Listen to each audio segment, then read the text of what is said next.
nangyari? Bakit may blood sa wall? Sa mama, may walang umibaw. Sinong pumatay, baby? Sinong pumatay? Bigit na lang ang iyong mata na parang walang malay. Sinong pumatay, baby? Sinong pumatay? Magkakain na wag na ikaw ang next na mamatay.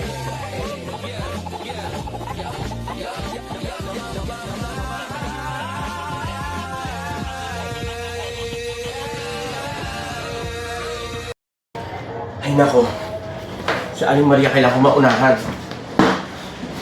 para magawa ko na yung gusto kong gawin sa kanya. Ang hirap niya kausap. Kailangan maabot ako siya sa Pilipinas. At sa ganun, magawa ko yung gusto kong gawin sa kanya. Kahit napakalaki niyang hadlang sa akin. Pumunta siyang Aling Maria na yan.